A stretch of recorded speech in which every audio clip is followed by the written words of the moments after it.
எல்லோருக்கும் வணக்கம். இன்னைக்கு ஒரு சம்பவம் வேற ஒன்றும் இல்லை. பக்கத்து கிணத்துல தான் 12 ஏக்கர் மொத்தம் அந்த கிணத்துல இருக்கான். அதில் 4 பங்காளினா அப்போ ஒரு பங்காளி போய் கேட்காரு.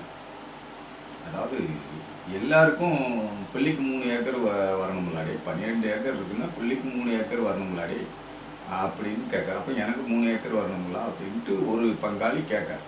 அப்போ அதில் இன்னொரு பங்காளி உள்ளவர் என்ன சொல்றாருன்னா, எனக்கு 4 ஏக்கர் 56 சென்ட் எங்கள் அப்பா எழுதி தந்திருக்காரு. எனக்கு 4 ஏக்கர் 56 சென்ட் எங்கள் அப்பா எழுதி தந்திருக்காரு. மீதம் இருக்கிறத நீங்கள் பங்கு வச்சுக்கணும், அப்படிங்க.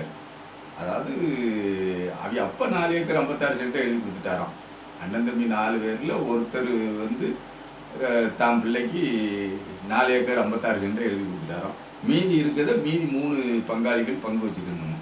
அவர் கட்டன் ரைட்டாக அதையே தான் சொல்லிக்கிட்டாரு.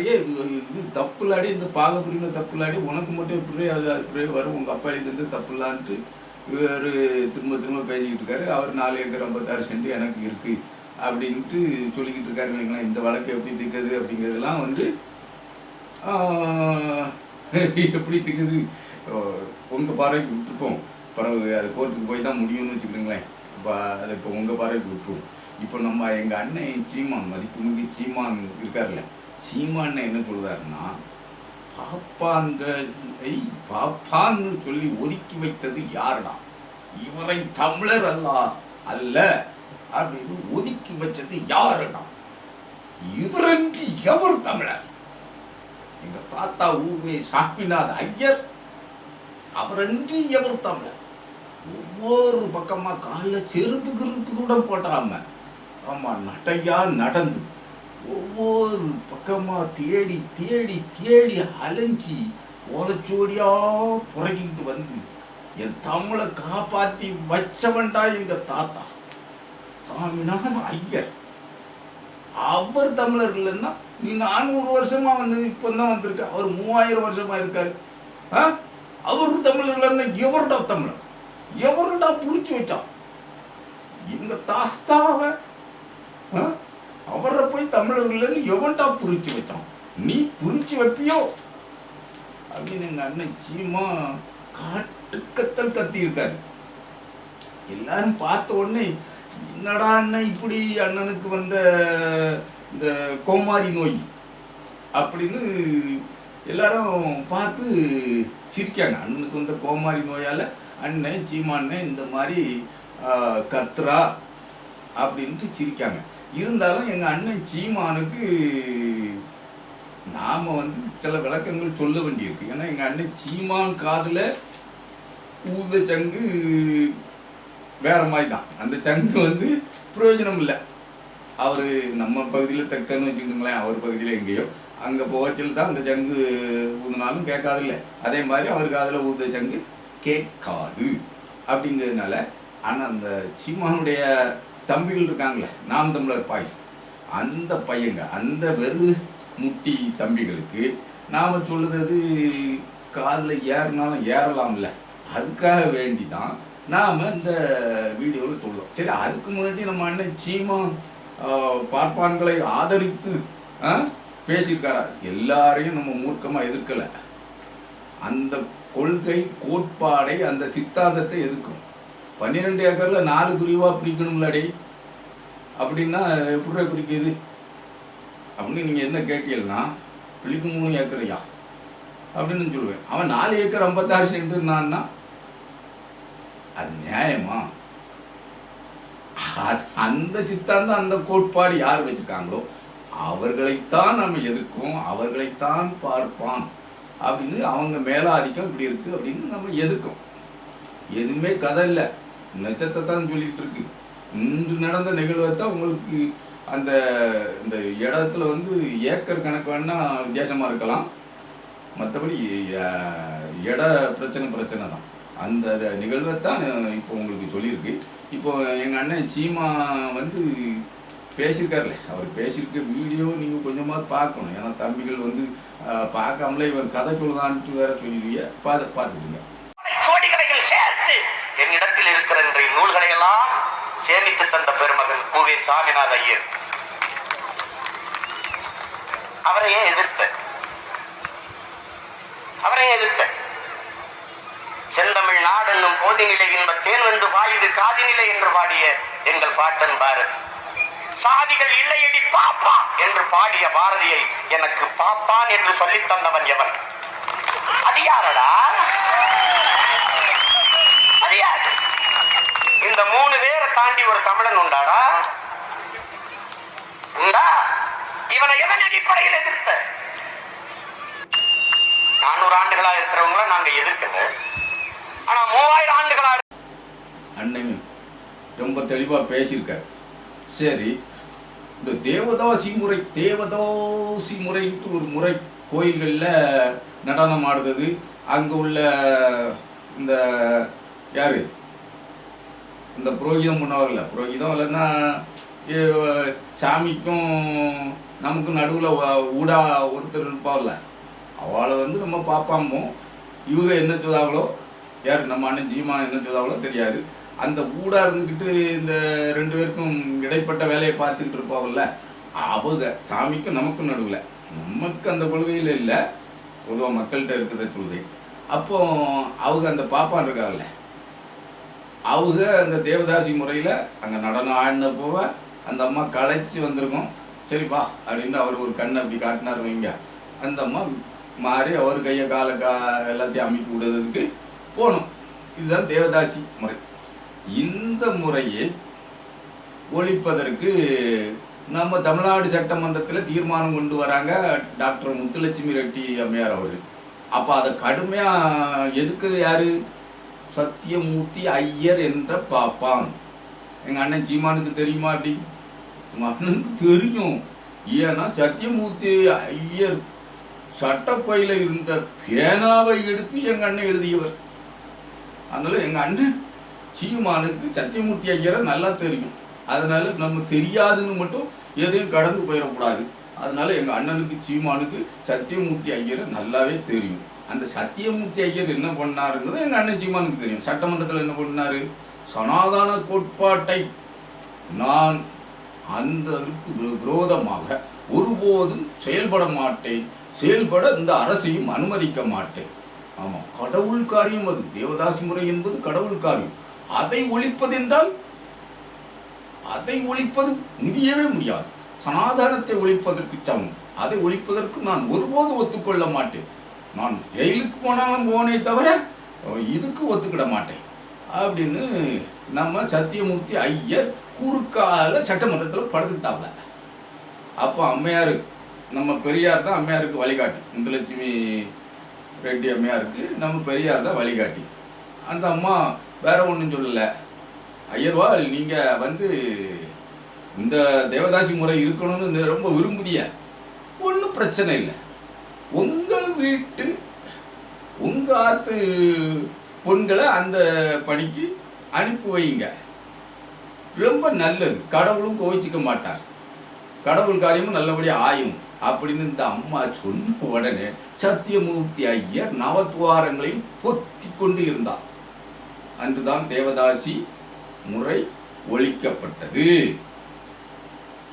இது எங்கள் அண்ணன் சீமானுக்கு தெரியுமா? இல்லை, இதெல்லாம் பக்கத்தில் உள்ள காலத்தில் தான்.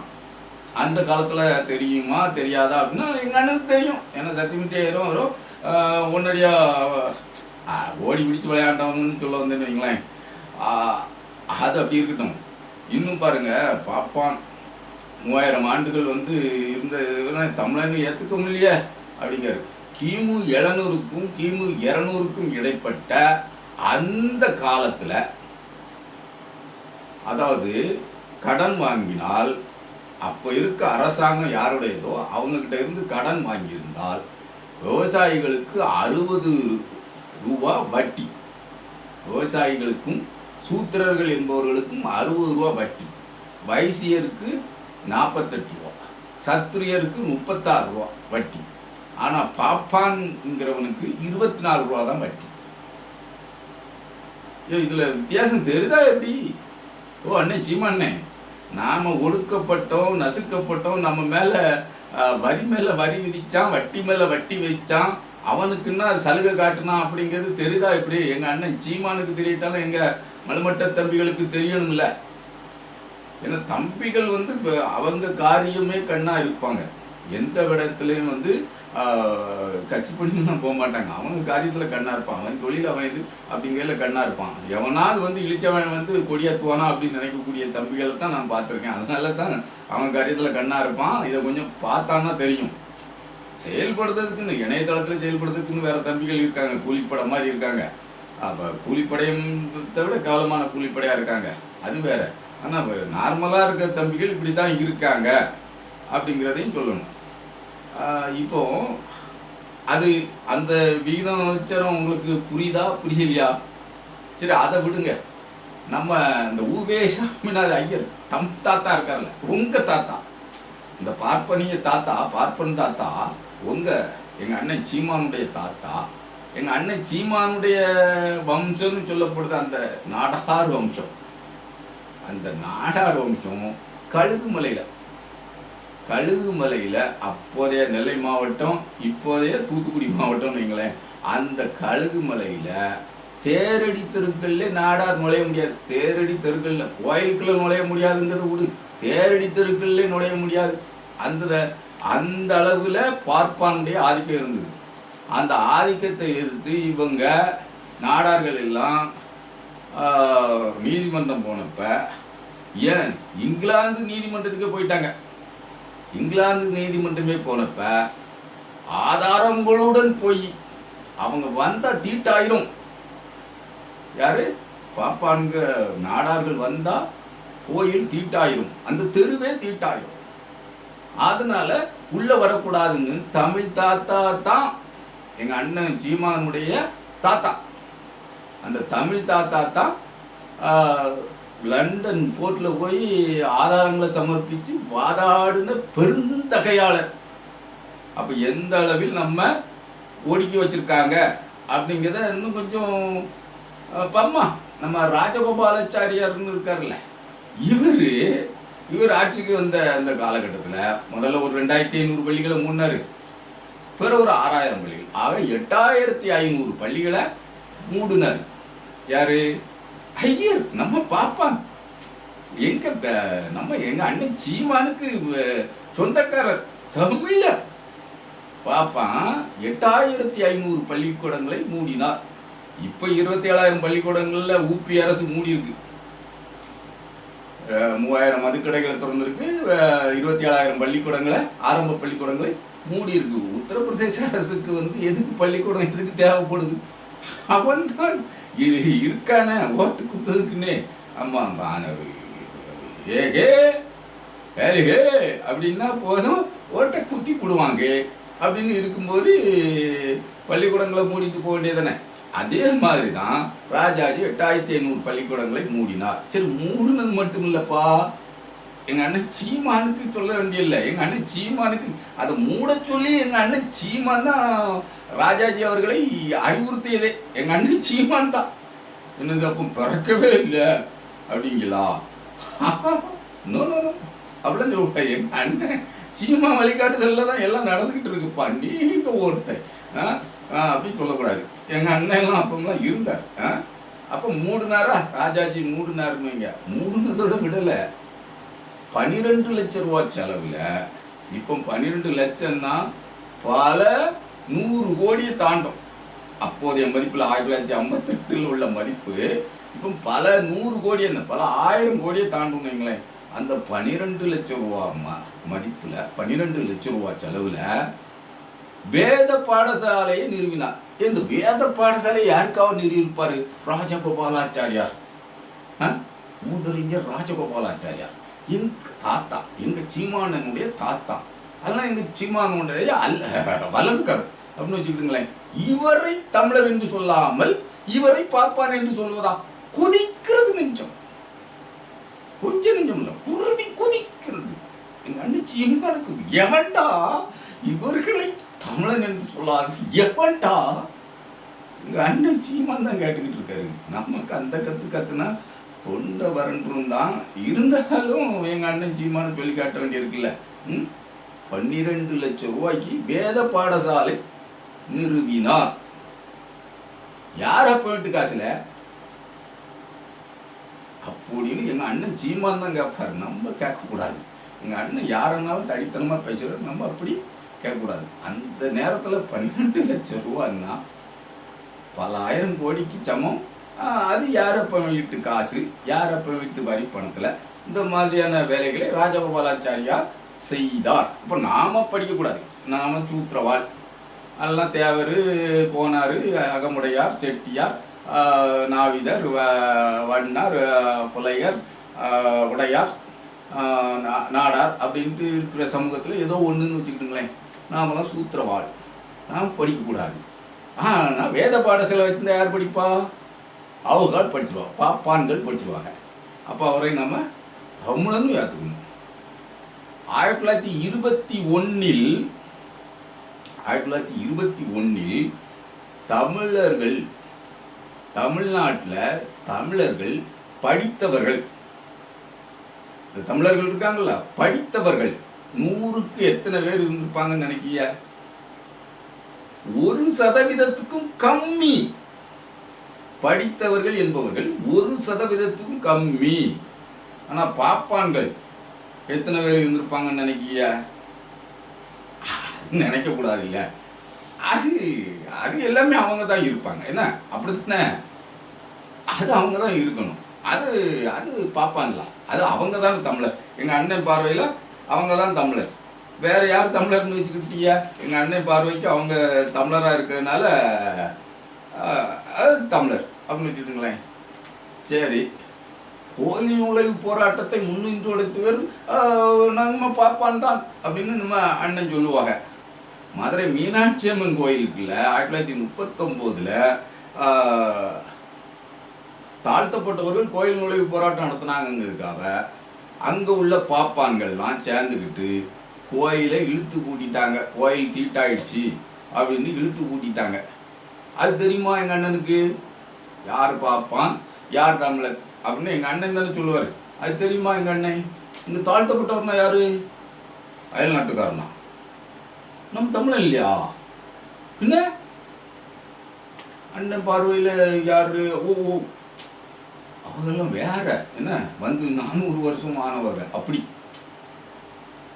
இருக்கலாம். சரி, இந்த மூவேந்தர்கள் எங்கள் அண்ணன் கொண்டாடுவார்ல, நாங்கள் மூவேந்தர் பரம்பரை, நாங்கள் மூவேந்தர் பரம்பரை அப்படின்னு எங்கள் அண்ணன் சீமா கொண்டாடுவார்ல. அந்த மூவேந்தர்கள்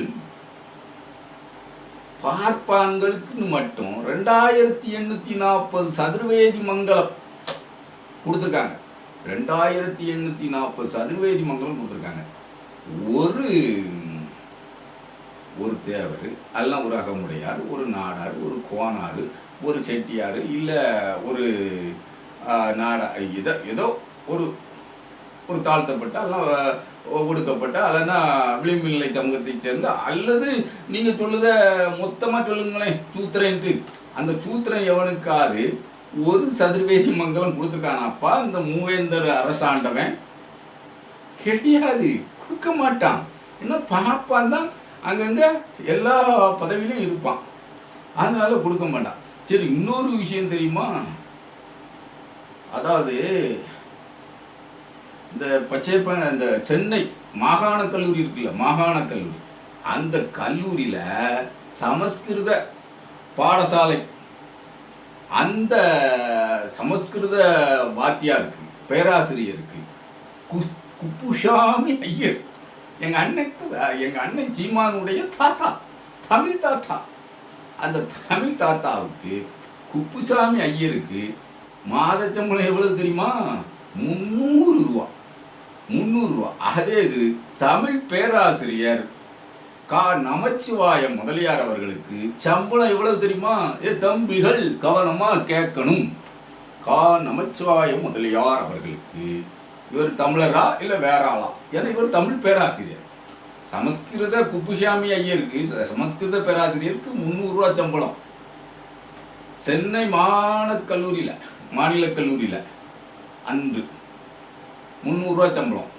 ஆனால் நம்ம நமச்சிவாய முதலியார் தமிழ் பேராசிரியருக்கு 81 ரூபாய் சம்பளம். இது எப்போ மாறிச்சு தெரியுமா? பனகல் அரசர் ஆட்சிக்கு வந்து பெரியாரூருடைய வழிகாட்டுதலின்படி இந்த சம்பள முறை மாற்றப்பட்டது. அப்ப பெரியார் ஏன்லாம் தேவைப்படுதாருன்னு தெரியுதா? யார் தமிழர்? பாப்பான் தமிழர். இவன் இல்லாமல் இவன் தான் தமிழர். எங்க பாட்டை பாரதி இல்லாம பாரதியே பாடியிருக்கான்டா. வெண்ண பேராசைப்படுபவன் பாப்பான் அப்படின்னு பாரதியே பாடியிருக்கான். துந்தி பருத்து கிடப்பவன் பாப்பான் அப்படின்னு பாரதியே பாடியிருக்கான்டா.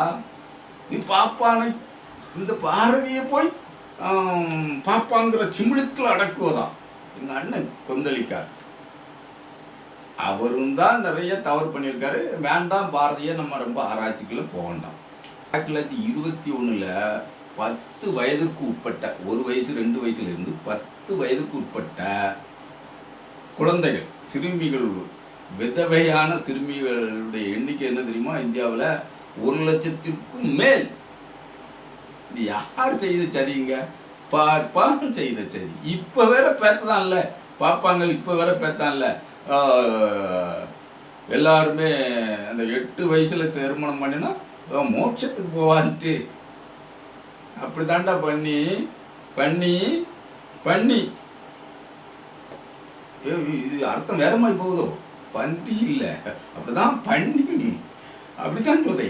எங்க அண்ணன் சீமான போய் பன்றின்னு சொல்லுவோமா? அதெல்லாம் சொல்ல மாட்டோம்.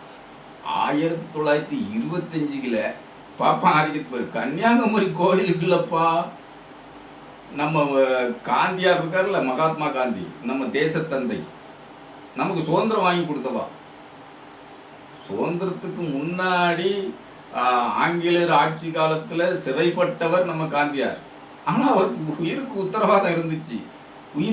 உயிர் யாரும் பறிக்கலை, அவரை யாரும் கொலை செய்ய முயற்சி பண்ணலை. சுதந்திரம் பெற்றவரை கொல்லுவதற்கென்றே பிறந்தவன் ஒருவன், கோட்சை, நாகரம் கோட்சை என்ற பார்ப்பான். காந்தியை கொன்ற சுதந்திர இந்தியாவின் முதல் கொலையாளி, முதல் தீவிரவாதி காந்தியை கொண்டவன் நாதராம் கோட்சே பார்ப்பான். அவனை நம்ம தாத்தான்னு கொண்டாடலாமா, இல்லை தமிழன் கொண்டாடலாமா? சரி, அது போட்டும் இல்லை, அதுக்கு அழியா கரையா இருக்கு, அது இருக்கட்டும். கன்னியாகுமரி கோயிலுக்குள்ள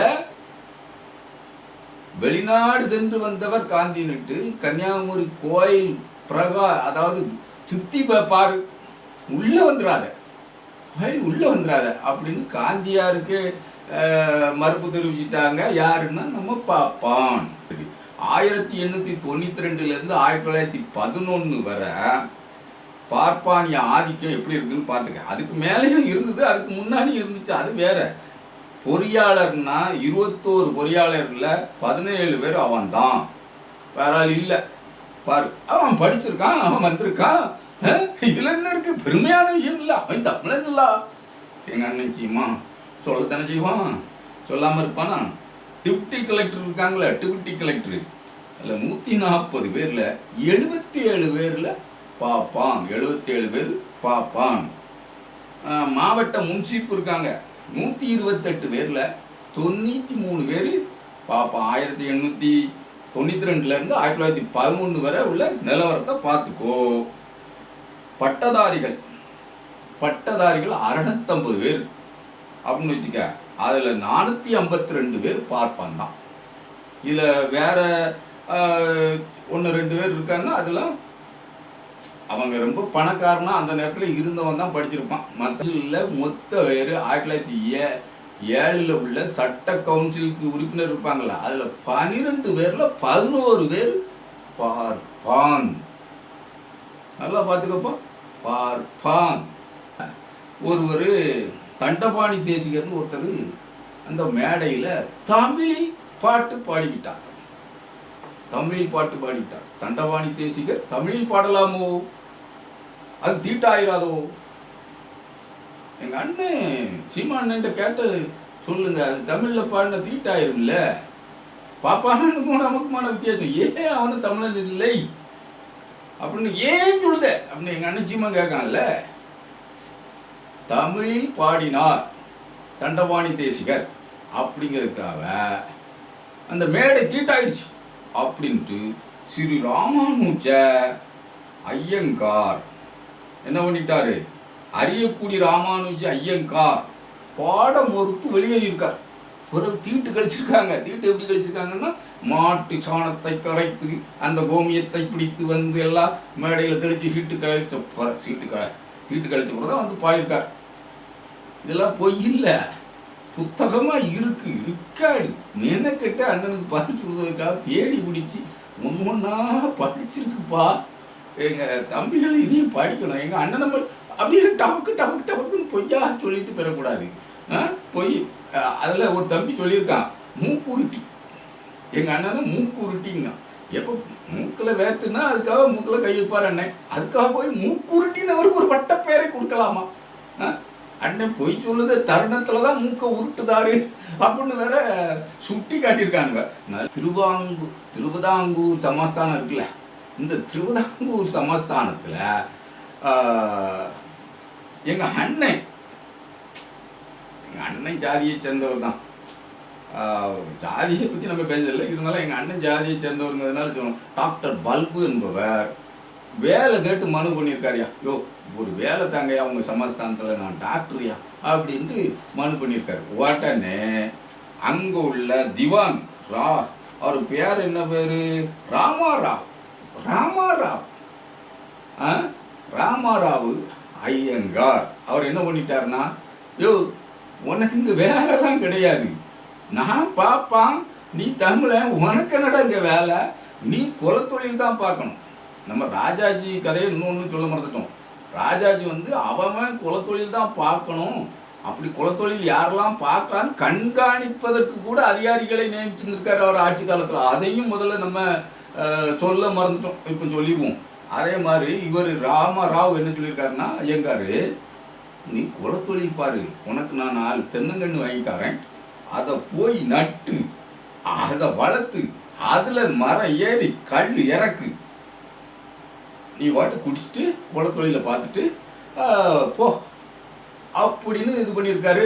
எப்படிலாம் நம்மளை ஒடுக்கியிருக்கான் அப்படின்னு இந்த பாப்பான்களை நம்ம சொன்னோம்னா, அண்ணனுக்கு எதுக்காக இந்த பாப்பானா நம்ம பாப்பான் தமிழன் இல்லை அப்படின்னு சொல்லுதோன்னா அண்ணனுக்கு உரைய வைக்க முடியாது.